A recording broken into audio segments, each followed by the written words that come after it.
buone e genuine, ma c'è insomma da tagliare, toccare come San Tommaso veramente, prima effettivamente di insomma intanto i tastini dopo vi faccio sapere, perché c'è, insomma ci sono cose occhio per tagliare veramente, cosa antica e caratteristica veramente che il mondo a breve conoscerà.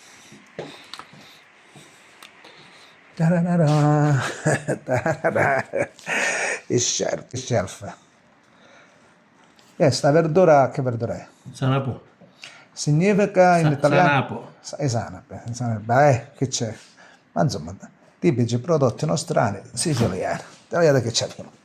La ricotta siciliana che il mondo sconosce. Ma una cosa, ma c'è una faccia qua.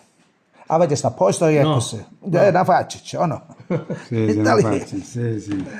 È una faccia veramente. Una cosa da pazzo. Che tal è? Una faccia c'è qua. Che la vedi?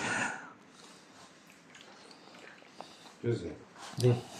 Guardi questo. Perché? Che a timba travagliare qua. A timba travagliare. Una cosa da pazza, da che c'è capice?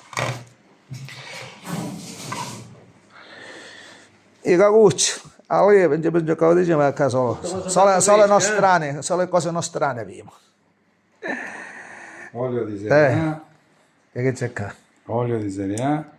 E che c'è? Che il mondo sconosce. Veramente, c'è un shelf veramente che il mondo sconosce.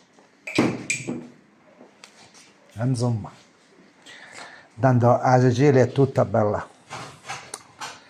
Però, c'è un però, con l'accento sulla O. Possiamo avviarci ancora? Andiamo.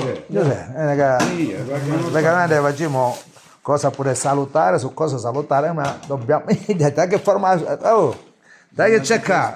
Anche su che...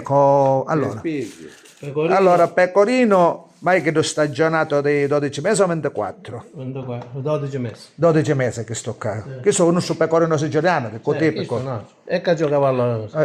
Aspetta. Bello che sei. Allora, questo pecorino nostrano, a giochi a oro quando lo potete sempre produrre cellulare, va, però uso i prima. Bellissimo, questo lo uso pure io. E questo, Giuseppe? Caciocavallo.